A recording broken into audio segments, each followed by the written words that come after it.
We are partnering with forward-thinking organizations in leveraging disruptive technologies to help them keep pace with the changing business environment, maximize efficiencies, and accelerate time to value. Let me share a few deals we won during the quarter. One of the world's leading investment managers has selected us as a strategic partner for a multi-year managed services engagement to drive innovation and differentiated experiences by modernizing and transforming its IT infrastructure and application portfolio, while enabling multiple strategic business and technology change initiatives for them. A global travel management company has chosen us for a multi-year end-to-end AWS cloud migration and cloud operations program to drive its new business and product strategy. A global leader in automobile manufacturing has chosen us as a multi-year strategic partner to transform its applications ecosystem. A global high-tech industrial conglomerate has partnered with us to enable digital selling and an omni-channel customer experience.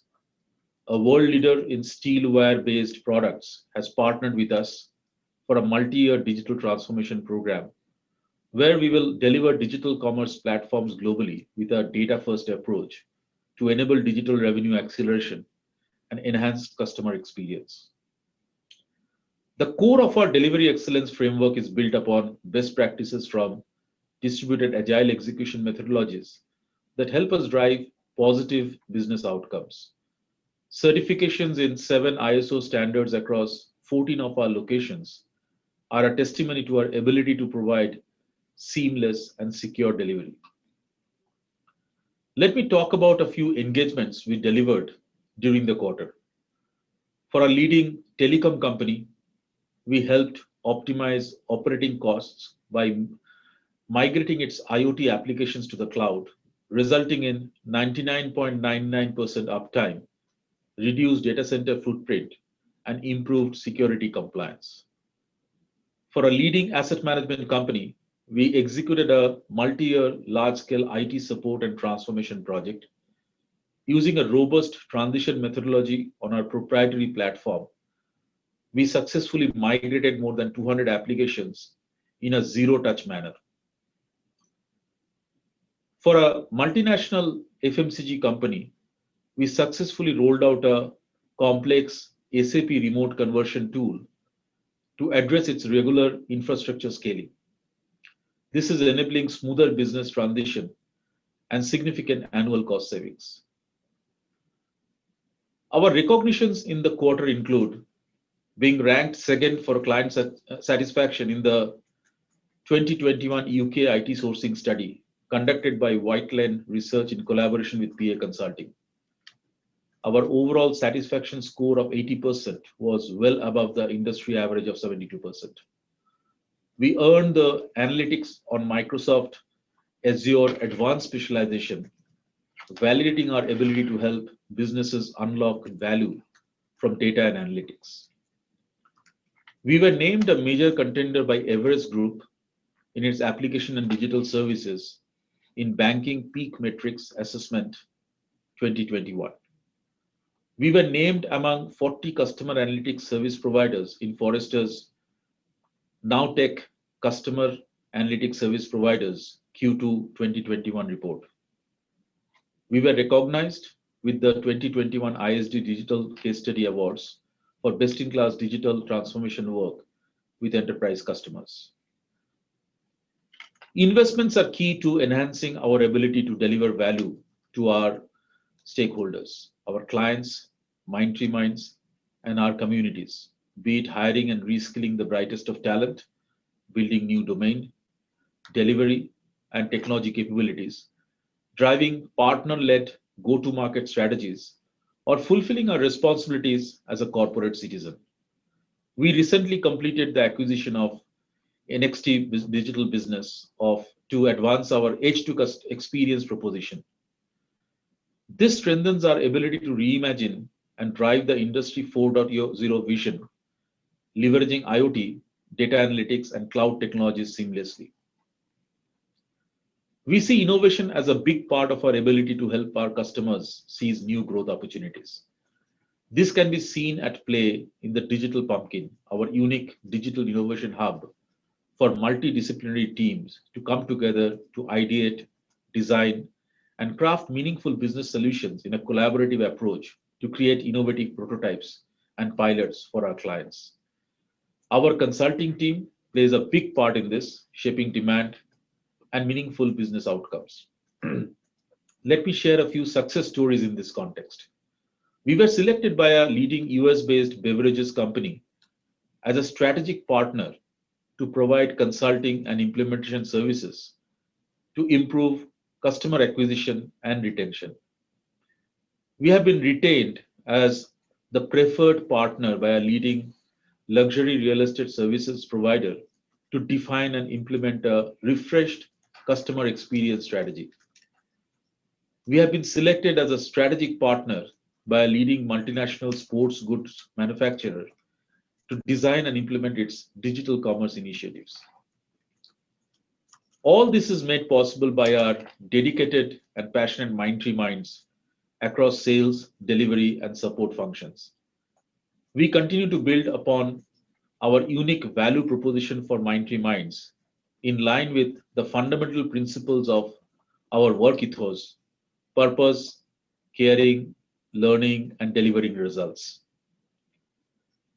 During the quarter, we onboarded a net headcount of more than 3,400 Mindtree minds, our highest ever in a quarter, taking our headcount to over 27,000.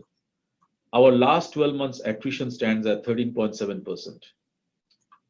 Continuous learning is the cornerstone of competitive edge in this era of change.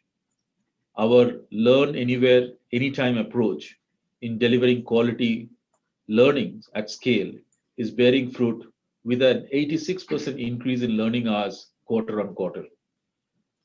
I would now like to pass it on to Vineet to walk you through our Q1 financial highlights. Vineet. Thank you, DC. Good evening, good morning to everyone on the call. A strong start to the new fiscal with broad-based growth bears testimony to the focused and successful execution of our strategy. This is our fourth consecutive quarter of profitable growth momentum despite unprecedented times. Our reported EBITDA margin for the quarter was 20.3% compared to 21.9% in Q4 of FY21. Our reported EBIT margin for the quarter was 17.7% compared to 18.6% in the preceding quarter. The 160 basis point drop in the EBITDA margin as compared to the prior quarter was primarily due to 170 basis point on account of our highest ever net headcount addition, 40 basis points due to visa cost. This was partly offset by 50 basis point tailwind from the cross-currency movement, revenue growth, and higher operational efficiency. The net effective tax rate for the quarter was 26.2% as compared to 24.3% in Q4. Net forex gain for the quarter was $5 million. Profit after tax margins for the quarter remained flat at 15% as compared to Q4. PAT in absolute terms was $46.5 million, resulting into earnings per share of 20 rupees 80 paise for the quarter as compared to 19 rupees 20 paise in Q4 of FY21.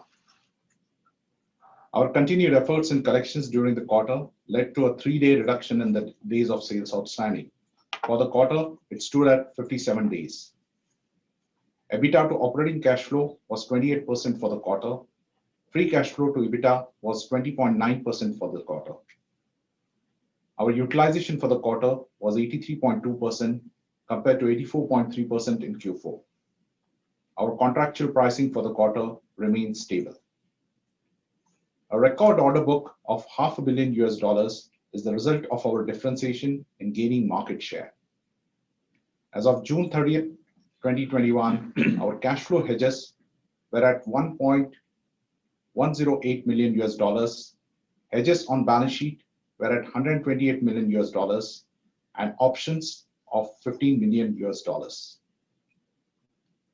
Our sustainability report for FY 2021, the company's 9th sustainability report, provides a snapshot of how we have integrated environmental, social, and governance considerations into our business, demonstrating our commitment to people, planet, and profits as we enable business and societies to flourish. We were rated among the top 5 companies for ESG by CRISIL Limited in an evaluation of 225 companies across 18 sectors in India. EcoVadis awarded us the silver rating in this year's sustainability assessment, placing us among the top 25% of more than 75,000 companies it assessed.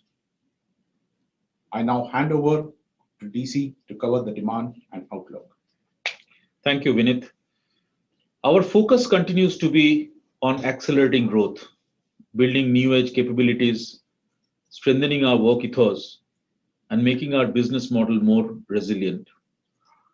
We are witnessing accelerated adoption of digitalization across industries.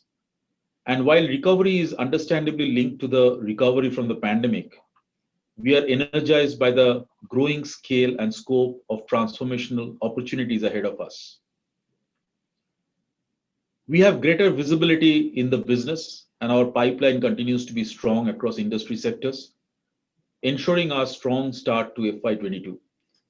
Deal constructs are factoring in our differentiated capabilities to deliver solutions that are aligned with evolving industry contexts and have the potential to open newer growth avenues for our clients. This is further strengthened by newer digital capabilities as manifested in the new opportunities around IoT and Industry 4.0 that have been unlocked by our acquisition of L&T Next. We will continue to make focused investments in the business to drive sustainable long-term growth and shareholder value. We are further ramping up hiring to meet the growing demand for our services and will soon initiate a second round of wage increases for our eligible Mindtree minds up to the mid-management level. While this could create some near-term margin headwinds, our robust business momentum and operational efficiency programs give us the confidence to deliver industry-leading double-digit profitable growth in FY22. We have demonstrated the strength, agility, and resilience required to lead into the future. With that, let me open the floor for questions.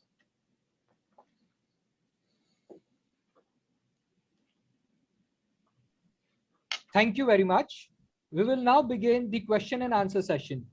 Anyone who wishes to ask a question may raise your hand from Participants tab on your screen. Participants are requested to use headphone or earphone while asking a question. Participants are requested to ask one question at a time. For follow-up questions, please join the queue again. Ladies and gentlemen, we will wait for a moment while the question queue assembles.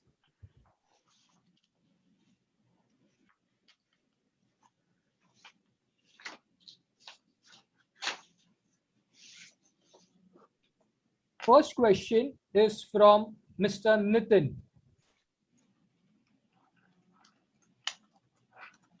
Yeah, hello. Thanks for taking my question. So the first question was on of the $504 million of deal wins. It'll be helpful if you could give us some vertical-wise color in terms of how the wins were in terms of proportion of that $504 million. Yeah, hi Nitin. I think the way to look at it is there were some renewals, but at the same time, some of the deals were more annuity kind of deals, and led by mostly in the CMT as well as in RCM, which has a maximum share, but otherwise it was fairly broad-based. Venu, do you want to add any color? No, DC, I think you covered that part. Thank you. Next question is from Mr. Vimal Gohil. Thank you for the opportunity, sir. I just had one question. Just wanted to get your sense on the subcontracting costs. I mean, they have doubled on a YOY basis, and what causes such a sharp increase? If you could just highlight, will our dependence on the expensive mode of delivery, which is the subcontractors, go up structurally going forward because of the tight supply environment that we see? How should we see this cost going forward? Thank you. So Vimal, the way to look at it is, if you look at our overall growth momentum in this quarter, we had a significant growth. And we also felt there are opportunities where we wanted to initiate new engagements wherever it is possible. So in lieu of that, definitely we had to rely on subcontractors. And I think that is a scenario which may exist for a little while. But as an overall strategy, I don't think we want to really keep on increasing subcontractor cost in the long run. So it is a short-term phenomena, but over a period of time, it will even out. That's the strategy that we have.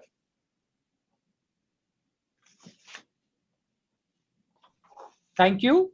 Next question is from Mr. Vikas Ahuja, requesting you to please introduce your company affiliations before asking your questions. Thank you. Hi, thank you.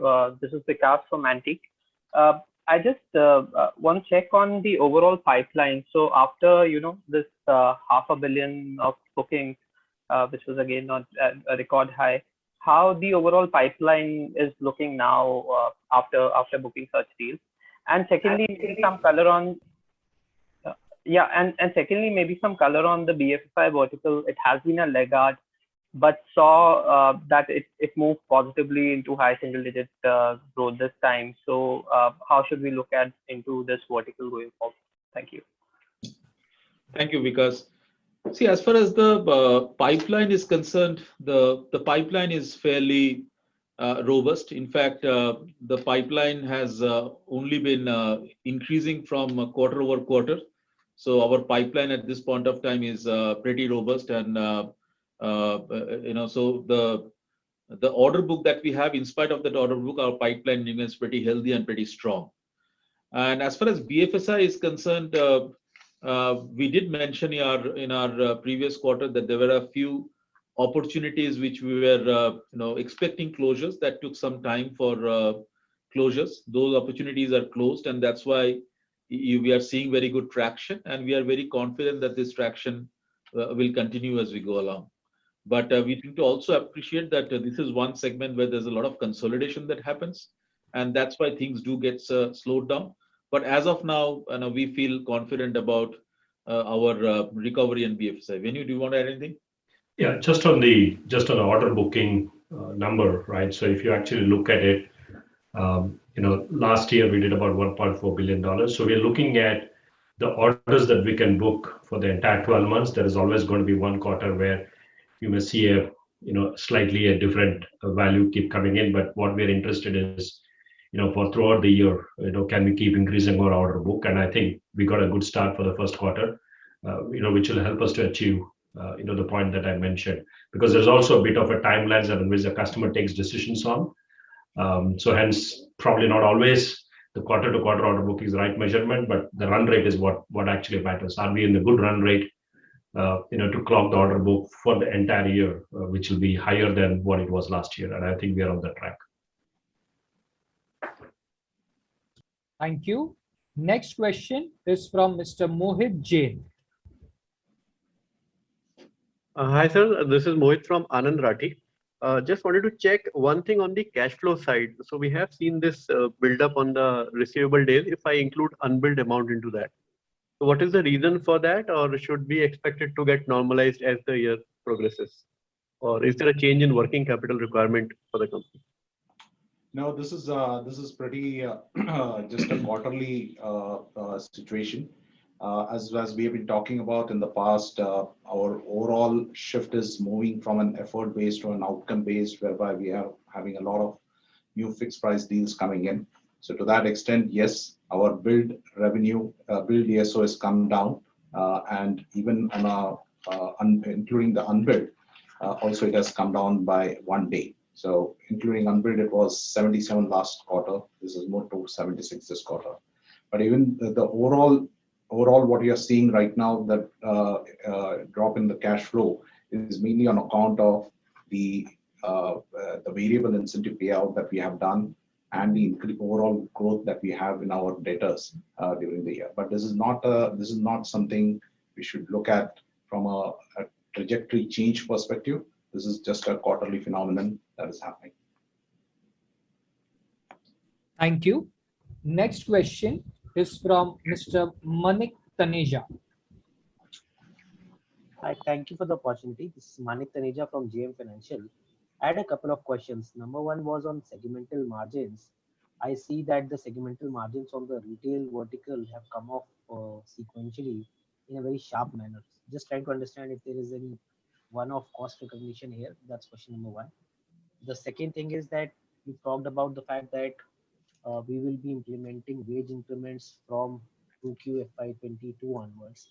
Just trying to understand if that 20% plus EBITDA margin outlook hold true for FY22. Thank you. So on the retail, consumer packaging and manufacturing segment, the drop in the margin is right now only because we are in the process of ramping up on some major projects for 2 of our customers based in Europe, and a little bit of more cost compared to the revenue that we should be realizing there. It's in the transition phase. And on your wage increments, wage increments. What we are going to be doing is obviously going to be at a selective level up to a certain level in the organization, and that is only going to have a limited impact on our overall margin. With our growth momentum continuing the way it has been at this point of time for Q1, we are confident of still remaining on the trajectory of 20% plus for the full year. So there might be some short-term headwinds. Thank you. Next question is from Mr. Dipesh. Yeah, thanks for the opportunity. 2 questions. First is about the non-top 10 client. I think we are seeing good traction in non-top 10 clients. So if you can provide some color in this bucket, how we are seeing this client playing out, and do you think potential scope in this client where we are seeing some of them moving to top 10 over a period of time? So if you can provide some detail on this client, what kind of services we are planning to provide and how cross-selling is happening in this bucket. Second question is about depreciation and amortization.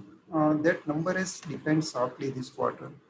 So if you can provide what would be the steady state one should expect. Thank you. So Dipesh, let me just respond, and then I'll let Venu and Vineet also add. See, as far as the top client is concerned, top client revenue share has gradually, it has reduced a little bit, and our intention is that over a period of time, as the growth happens, the top client will, the concentration, revenue concentration for the top client will reduce. And we have been very focused in the 2 to 10 as well as 2 to 20 segment.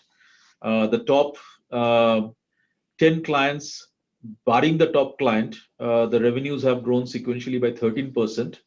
And the top 20 client, barring the top client, revenues have grown around 11%. And we have a very robust program in place where we have a set of focus accounts, and we want to cross-sell and upsell into those focus accounts. And we are very confident that revenues will actually grow in the focus accounts, which will be in line with our overall strategy that we are adopting. Venu, do you want to add any additional color, and then we hand over to Vineet? Sure. Probably I'll just answer the other part of it. What kind of services are getting sold in those customers? We actually see a significant demand in our customer success service line. Everything to do with enabling the front end and customer experience and the commerce capabilities of our customers. And the second, where we are seeing a significant traction, is in the digital engineering space, where you actually do the digital product development for our customers. That's why you see the growth of 2 to 10 as well as 2 to 20 customers is coming essentially around these areas. Vineet, you want to take that next? Yeah, question on the depreciation and amortization. As we had mentioned in the past quarters, we had gone for a little bit of an accelerated depreciation on some of our intangibles pertaining to the past acquisitions between Q3 and Q4. That has got completed. That's why you see the Q1 depreciation and amortization number coming down compared to the past quarters. However, as we know now that we have recently made the acquisition of L&T Next, which has got completed and will be integrated in Q2. So to that extent, you will see again a certain amount of amortization expenses increasing from second quarter onwards. Thank you. Requesting everyone to introduce your company affiliations before asking the questions. Next question is from Mr. Vibhor Singhal.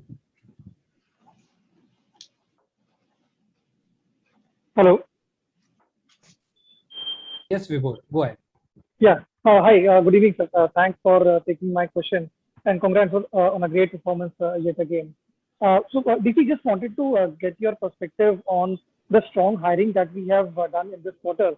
Of course, it's probably unprecedented and also a reflection of the demand environment we are operating in. So just wanted to get a color on this, that how should we look at it in terms of, let's say, quarterly numbers? Does this mean that we are expecting a similar kind of, so again, not a guidance per se, but are we looking at a very strong performance in near future, or is it just, let's say, long-term preparation of the strong demand environment that we are looking at? Yeah. Hi, Vibhor. So I think, look, there are a couple of data points. One is we have gone into the FY22 with a very strong momentum, and that kind of sets the stage for the rest of the year to a certain extent. And if you look at the momentum kind of got built over the last several quarters. This is the third consecutive quarter of 5% plus sequential growth that we have. And the hiring that we have done is definitely, obviously, to fulfill the demand for the quarter, but also keeping in mind the confidence that we have in terms of the deals that will be coming in the future as well. So, at this point of time, the only thing I can say is that we are very confident about the demand scenario that we see, and the hiring will continue both in terms of laterals as well as freshers. And in fact, our fresher intakes are also going to significantly increase this year compared to the last years. Thank you. Next question is from Mr. Ashish Agarwal.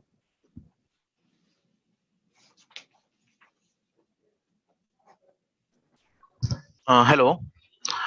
Yeah, sir. Just a couple of this is Ashish from Principal Mutual Fund. Just a couple of things on the deal sides. Were these deal signings more renewals heavy, or these were mostly newer deals? And are you seeing an increase in the duration of the deals which you are signing? And secondly, despite the strong employee addition, our employee costs only increased by 3-4% Q1Q. Does that mean a lot of these employees were added towards the end of this quarter? Yeah, thanks. Thanks. See, in terms of deal signings, as I said, there is a combination of renewals as well as new deals.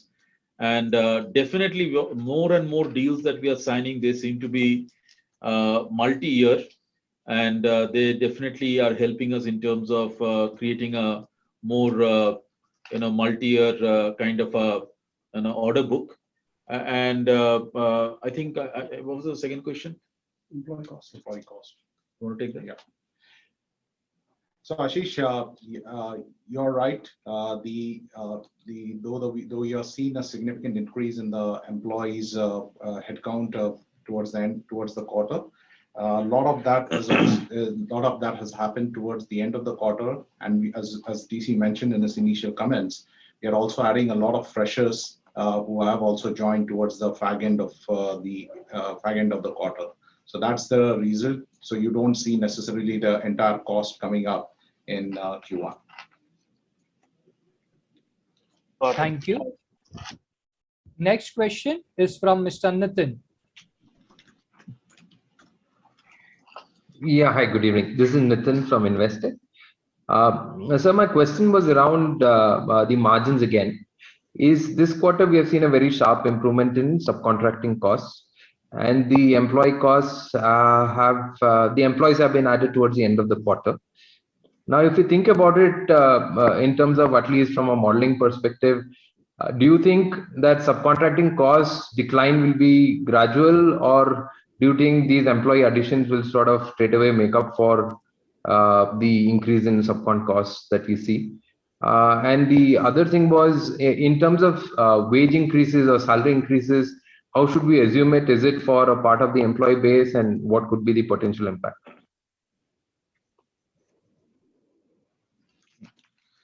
So let me answer that, and then I'll request Vineet to add more color. I think the first question I've already answered. There has been a need to have more subcontractors given the the nature of deals and the programs that we have started. And I think this is a phenomenon that may continue a little for a little while. But we have a pretty robust plan in terms of our overall operational efficiency. All the levers that we use, including a lever which is the how do you correct the pyramid, how do you reduce the subcon over a period of time. So we have all those programs in place. So over a period of time, we will definitely have have those things gradually coming down, and we'll have a better view of that. In terms of wage increases, it will be only for it will be mostly for the junior and the middle management, and there will be definitely certain eligibility criteria for and the corrections will be in line with the market expectations. So we may not be able to call out a specific number, but we feel that it's very essential for us as we go along. Vineet, you want anything? No, I think so. You have answered it, DC. Thank you. Next question is from Mr. Mukul Garg. Yeah, hi, thanks. DC and Venu, either of you can answer this. Venu, you mentioned earlier that you have an aspiration to increase deal TCVs as we go through the year. I wanted to clarify 2 points regarding that. How do you see, the TCV value which you can manage with the current structure and workforce? If you have a certain aspiration level, in terms of the value, or do you think 500 to 600 million is basically something which will be a peak TCV with the kind of workforce you have right now? And second, also wanted to check in terms of the trajectory of booking. DC, you mentioned earlier that they have increased. There are multi-year deals, but if you look at from a last few quarters versus this quarter perspective, are you seeing an elongation in the trajectory given the sharp increase you have seen in Q1, or is this something which has similar type of kind of booking environment like you have seen in last few quarters, which implies that growth can accelerate? So first of all, I will let Venu comment, but first of all, I don't think there is anything that prevents us from having TCVs more than what we have right now. I don't think there is any constraint in that respect. And as I said, that if you look at our overall,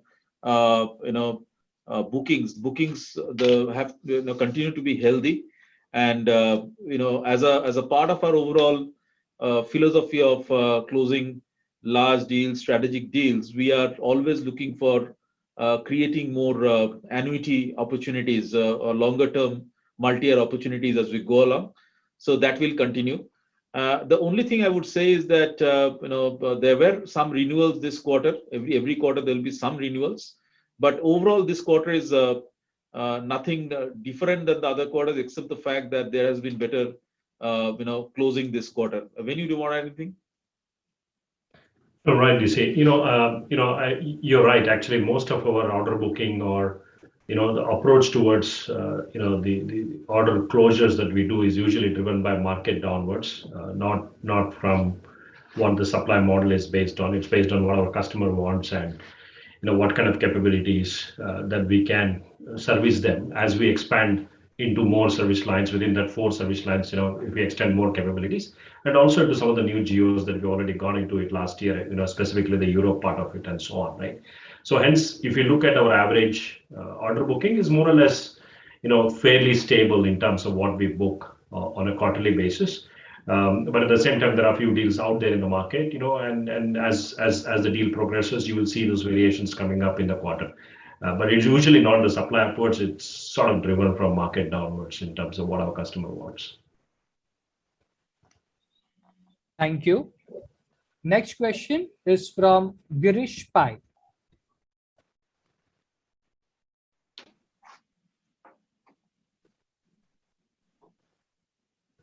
Mr. Girish, please unmute. Yes. Yeah. Okay. Girish Pai from Nirmal Bang. I just had a few questions regarding the TCV and the growth. Do you think the TCV will be in that $500 to $550 million category in the coming quarters, or will it kind of slip back to the $350 to $400 million that you've been clocking for many quarters now? The second is regarding growth. You've been talking about double-digit growth. Would you say that the growth expectation 3 months down the road is higher now compared to what you had, say, 3 months back? Look, let me answer the growth question first. I think we have been very confident to say that FY22 we definitely want to have a double-digit industry-leading growth. And what we have seen, and when you talk about growth, the first quarter kind of sets the tone to a certain extent. I can certainly say that we have got into the first quarter with a lot of momentum, and the momentum, there is no reason for us to believe that the momentum will not continue. So that's all we can share at this point of time. And in terms of TCV, yeah, there will be, there can be some ups and downs, but at a broad level, we definitely feel that we are on a good trajectory in terms of also focusing on order books as we go along. I mean, there could be certain, maybe one quarter we will have more renewals, another quarter could be a little less. But overall, we feel very confident in terms of the way we are booking the orders as well. Again, Venu, do you want to add anything? No, I think you're right. You said it right, DC, and that's a point which I mentioned just a few minutes back, that I think it's important to look at order booking over the year.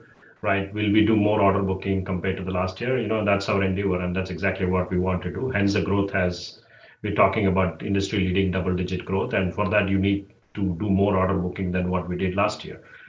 So that's the best I think we can comment. It's very difficult to predict, the 3 months timeline order booking numbers, because it depends on the customers and bit of seasonal variations and everything. But for the year, we are very optimistic how things are looking. Thank you. Next question is from Abhishek Bhandari. Yeah, hi sir. Good evening. I had 2 questions. This quarter, you had robust employee addition. In last 2 quarters, you've added, quite a bit. So could you give us a pipeline of maybe the addition, number what you have for the rest of FY22? And the second question, if I heard correctly, you said you will be rolling out, differential hikes, maybe up to a certain level of the total employee pyramid. Could you give us a number in terms of what percentage of your employee base would be, touched by that hike? Thank you. You want to take it? So, Abhishek, on the hiring, on the hike front, up to a certain level, it is going to be broad-based hike, and above a certain level, it is going to be selective based on the performance, etc. With respect to the specific number, of course, we can't give it, but as DC said in response to one of the earlier questions, it is going to be in line with what the industry players are doing. What was the first question? Hiring. Sorry, can you repeat the first question? Yeah, I was asking, what is your, broad hiring plan for the rest of the year, given that, you already added quite a bit in last 2 quarters. If you could give that number, and just to clarify, is that also a preparation for maybe a potential rise in attrition, what you see, as some of the peers are talking about? Sure. So it is, I won't say it is a result of one specific factor. There are multiple things that are happening. One is clearly there is a supply side challenge in the market. There is a spike in demand that every IT player is seeing in the industry. And as a result, we have taken several measures to make sure we are addressing the supply side. One is internal capability building, which is upskilling and cross-skilling.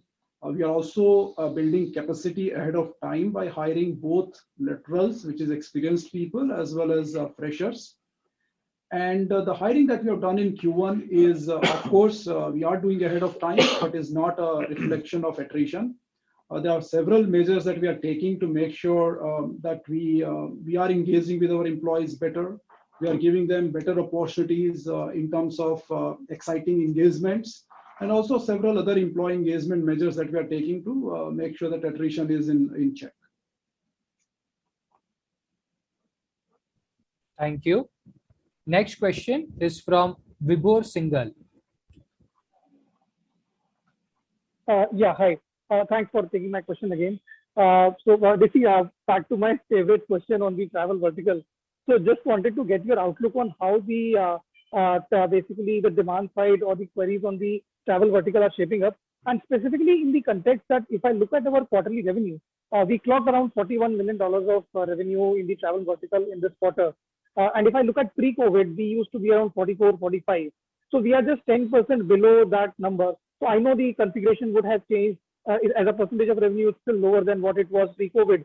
But does that mean that there is only 10% of the revenue that we lost, which is yet to come in? Or is it that we have got new clients, added new business, and there could be more upside from the revenue that we had lost in the last year due to COVID, taking this revenue maybe higher up the ladder? Yeah, so Vibhor, your observations are absolutely spot on. I think, first of all, the travel vertical, which got very badly impacted as far as we are concerned when the pandemic hit, which because it was almost 17% of our revenues before the pandemic struck. And one thing which I think we highlighted in the earlier calls that through the pandemic, the business did come down, the revenues did come down, but we did not lose any client per se. We have very strong belongingness to the clients. We have been working with many of the clients for decades. So when things started coming back, in terms of domestic travel, some leisure travel, etc. And the other thing which also has happened in the travel industry is there is a lot of reimagining of business models, like contactless, for example, is something which is very big in travel. So some of the discretionary spend, as and when they have opened up, we have been able to play a role in that. I wouldn't say that travel is fully back. I think it's still we are still cautiously watching it because the pandemic is far from over, and you know how things are. Suddenly there will be something happening where again there will be a something to dampen the whole mood. So we are watching it very cautiously.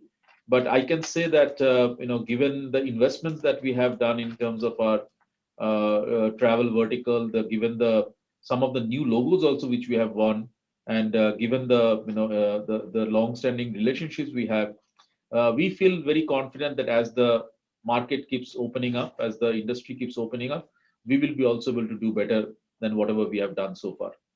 Venu, do you want to add anything? No, I think just only one quick comment on the travel part is that look, most of the travel that is back is the leisure travel.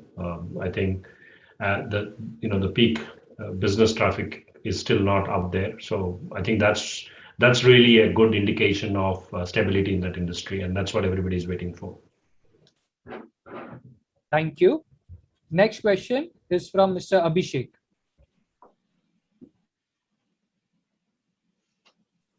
Yeah, hi. Thanks for the opportunity. A couple of questions here. The first one is on the active client base. We are consistently seeing a drop in that number.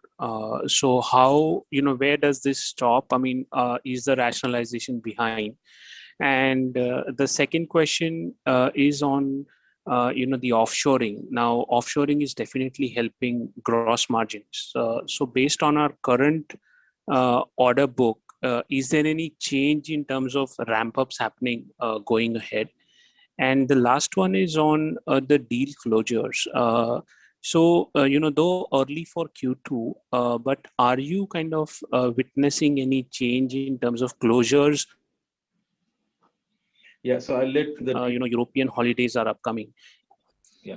So I'll let the deal closures be answered by Venu, and I'll let the offshoring be answered by Dayapatra. But before that, on the rationalization part, Abhishek, I think this is a strategy that we adopted day one once the management change had happened 2 years back. And I was very vocal about it that over a period of time, we will rationalize the long tail where it is not a win-win for either the client or for Mindtree.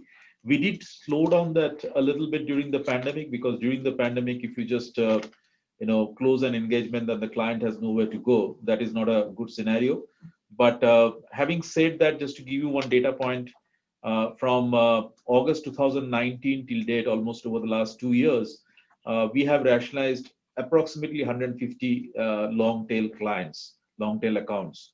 And I don't have I think we still have some way to go, and our intention is to make sure that we focus on limited set of clients, limited set of strategic clients, and we have a program which is being run right now to ensure that we mine those clients and grow the revenues of those clients, and we will continue to rationalize the long tail as and when there is an opportunity, and it is still some way to go. I cannot just give you any more data at this point of time, but we will continue to rationalize the long tail.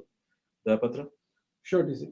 So on the offshoring, Abhishek, there is a clear shift that is taking place in terms of more offshoring.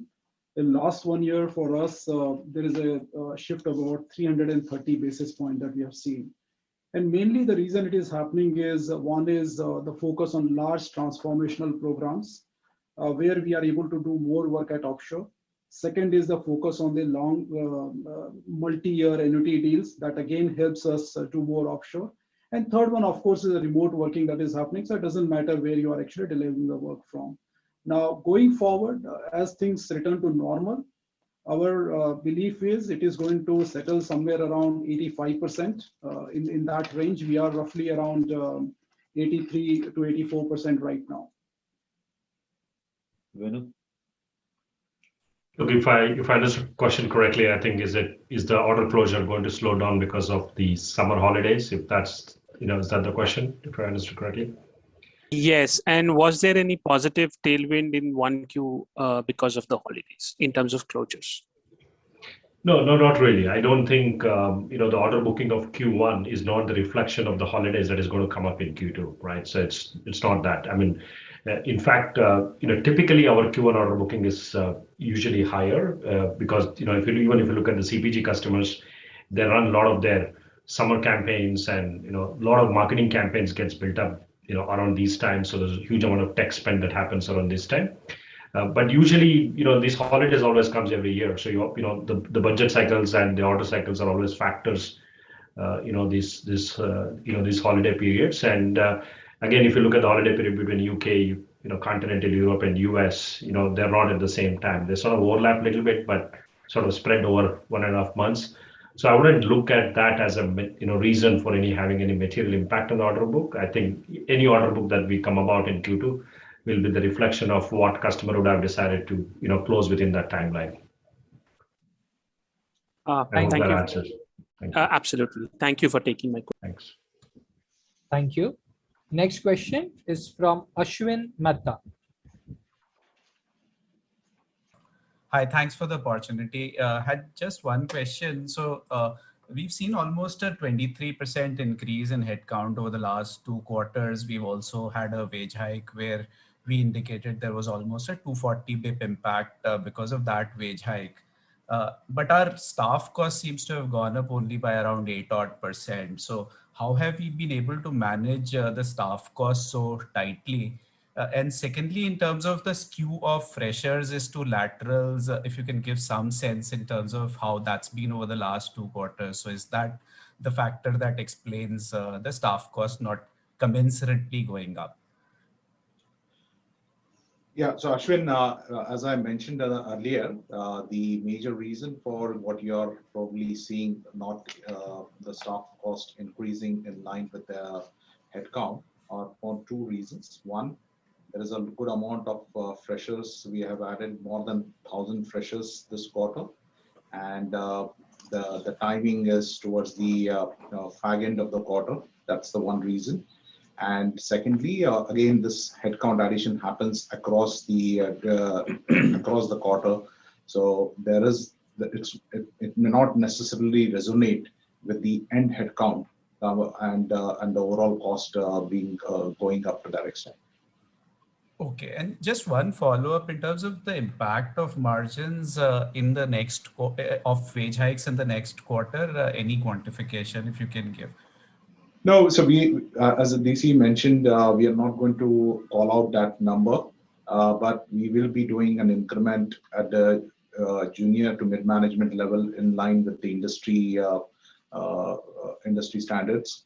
Our overall growth trajectory and profitable growth trajectory for the full year still continues to remain the same as what we have mentioned in the past. Thank you. We will take last two questions. Next question is from Vikas Ahuja.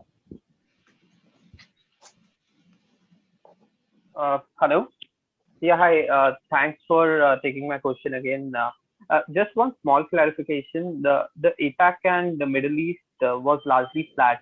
Is it because we witnessed decline in India this quarter? And if yes, are we expecting it to bounce back in the next quarter? Thank you. Venu? Yeah.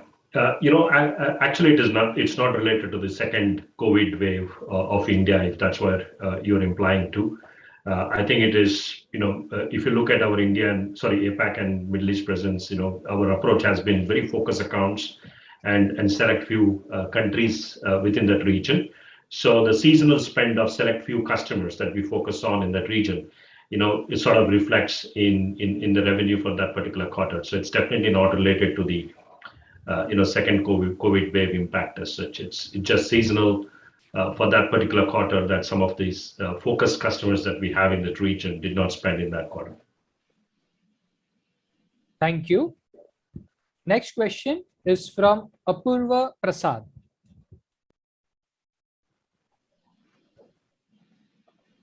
Yes. So my question is on the deal duration. How different would that be in Q1, as compared to, let's say, FY21 bookings? Even if there's benefits certainly from the seasonal factors of renewals, but from a duration point of view, how would that be different this quarter, let's say, versus last year? And would you have more such AWS migration deals, in the pipeline, more in end-to-end AWS migration deals? And finally, on subcontracting, do you think the elevation is also driven by top 2 to 20? Yeah. I think let me, in terms of deal duration, definitely the average tenure of deals that we have seen in this quarter is slightly higher than what we have seen in the past, I would say. And there are a lot of migration deals. I can't call out. There is a lot of deals on the cloud in general. So I'll let Venu provide additional color, and then on the subcon, I'll let Dayapatra speak. Venu? Sure. Thanks, DC. The duration, as we've been saying it right from when the strategy was unrevealed of 4x4x4, was to focus on increasing more annuity construct in our deals. So we have deals which are ranging between 3 years and 5 years. That's sort of one type. And the second is that as we as it is reflected in our quarterly numbers as well, the cloud and customer success has actually grown much faster, and that's also appears in our future pipeline too. And these deals happens to be a good combination of a project duration which goes for more than 2 quarters or so. Plus, it will be followed up with the annuity construct that you need to keep those environments running and so on. So, look, our approach has been to increase more annuity ratio in our deal closures, as much as possible. Either it could be capacity based or it could be the duration based. And Apurva, on the subcontractors, it is not specifically linked to the 2 to 20 accounts. It is primarily because of the large deal ramp-ups that happened in the quarter, as well as there was a demand spike that we saw, given our robust order book. where we did not have sufficient lead time to mobilize resources quickly as employees, and therefore we resorted to subcontractor additions. Also, in certain areas, subcontractor addition is a very much part of the strategy as well. However, going forward, as we said earlier, we are proactively building the capacity. We are hiring ahead of time. We are building capability internally through upskilling and cross-skilling. We have also increased fresher hiring multi-fold compared to last year. And all that will help us in managing the subcontractor costs going forward. Thank you. Next question is from Mr. Sudhir. Yeah, good evening, gentlemen. This is Sudhir from ICICI Securities. Vineet, a couple of questions to you. The incremental rupee revenue booked in the quarter was around 180 crore. And if I look at the receivable number, this increased almost 150 crore. So in a way, almost 80% of the incremental revenue booked is getting reflected as incremental receivable. And this is perhaps the highest jump for several quarters now. And this comes despite the share of fixed price projects actually going down from 71 to 68% on a sequential basis. What explains such a sharp rise in receivables in the revenue booked during the quarter? Is there any change in the revenue recognition policy, so on and so forth? And secondly, just a clarification on how you calculate the DSO days, because either we take quarterly annualized number or quarterly number, we're actually seeing an increase in DSOs rather than a reduction. So, Sudeep, on your first question, as far as the overall debtors going up compared to and the unbilled revenue going up, yes. Though you are seeing in percentage terms, you may feel that our fixed price projects are relatively not increased, but with the growth momentum that you are seeing, this number is on a higher side. Number two, there are many care projects which are in a ramp-up phase. That is also the other factor that is driving down some of the receivables, whereby the milestones are much different compared to what you see in terms of the actual efforts that are being involved. And coming to your DSO question, DSO we have mentioned, we look at the quarterly revenue and look at the build DSO. And that's what we constantly track as one of our metric from a receivables and collections perspective. Thank you. Ladies and gentlemen, that was the last question for today. I would now like to hand the conference back to Mr. Debashish Chatterjee for his closing comments. Thank you. We are pleased with the progress of our robust and focused strategy to drive sustainable and profitable growth. This is helping us raise the bar on client centricity and cementing our position as a business transformation partner of choice, delivery excellence with agility, and differentiated culture and work ethos. With a strong start to FY22 on all dimensions of our business, we remain very excited about the growing canvas of opportunities to envision and power agile and data-driven businesses that have consumer experience at the heart of everything they do. Our aspiration continues to be to deliver industry-leading double-digit profitable growth in FY22, and we are more confident than ever in our ability to realize it. Thank you, stay safe, and be in good health. Thank you. On behalf of Mindtree Limited, that concludes this conference. Thank you for joining us, and you may now disconnect your lines, exit the webinar. Thank you so much. Thank you. Thank you, everyone.